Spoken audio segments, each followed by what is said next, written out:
Good day everyone, I am Regalado C. Santiago from Bob to Deshuan. Now I will discuss my learning task 3, which is literacy analysis. The first part of the story is character analysis. Narrator. Like many opposed other main characters, the narrator of The Telltale Heart is unreliable. The narrative unfolds as he confesses his crimes to an unknown third party, rather than being concerned with his crimes or the consequences of his actions.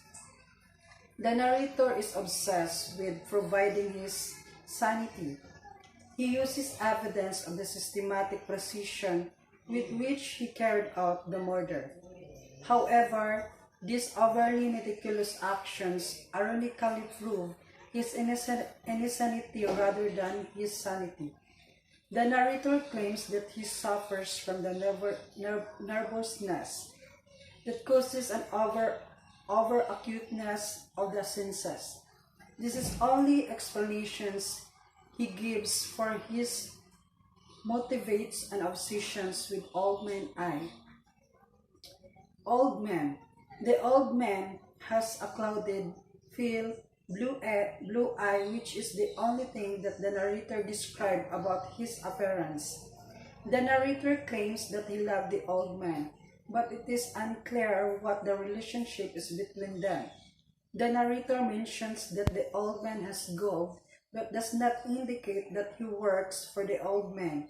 He might be a tenant in the old man's house, or both men had rented rooms in a boarding house. He might be same kind caretaker. There is evidence and speculations about all types of relationships. A mystery, he reduced the old man to nothing more than his eye. The second part of the story is plot analysis. And the first part of the plot analysis is expositions. The exposition of The Telltale Heart is when readers are introduced to the narrator and he insists that he is not insane. The second part is conflict. The main conflict is internal. The narrator versus his own deteriorating mind. The fact that he does commit the murder based on nothing but an adverse opinion of the heart coming through the floor creates the rising actions and suspense. And the third part of the plot analysis is rising actions. Police arrive to investigate a scream heard in the night. The narrator is so confident about his crime that he invites the police to sit in chairs on the floor above the very spot where the old man is buried. The fourth part of the plot analysis is climax. The climax in the story is when the narrator murders the old man.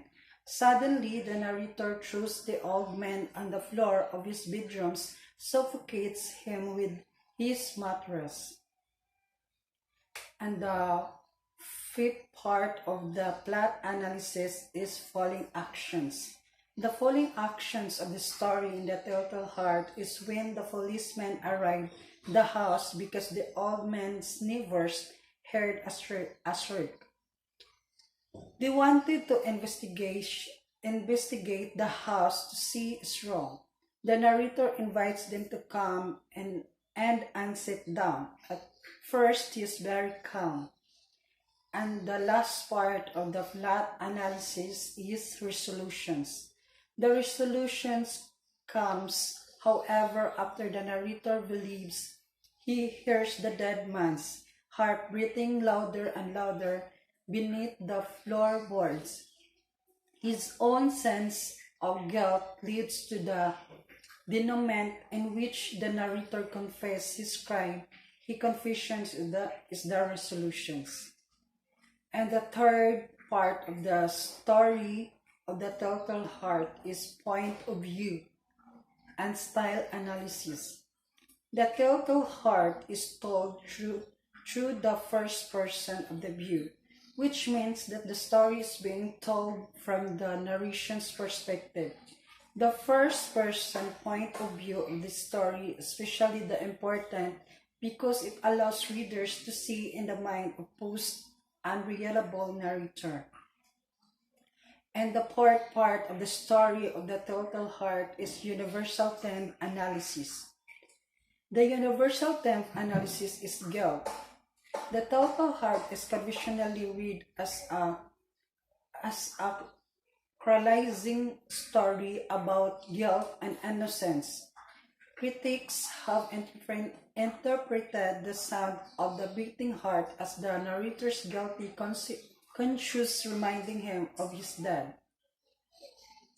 And the fourth part of this, and the fifth part is works-cited. The works-cited of this story is https://www.anotes.com/homework help to the story Telltale Heart 9169. And the literacy readers Bitay is Santiago is an overall nice guy. He can be a bad brush and overdo some things, especially when it comes to emotional stuff. His self-esteem is low mainly to the fact that he thinks slowly of himself. He tries his hardest to be the best at everything he does, and sometimes causes himself to get a bit prideful. Usually when that happens, he falls hardcore and gets into some silly depressed mood. He is still on the outlook for some perfect woman that doesn't exist. It is probably one of the best things he's ever come with in the end he tries to be kind to everyone and tries hard to gain acceptance for who he is. Overall, he's a very nice person but has a lot of flaws. That's all. Thank you.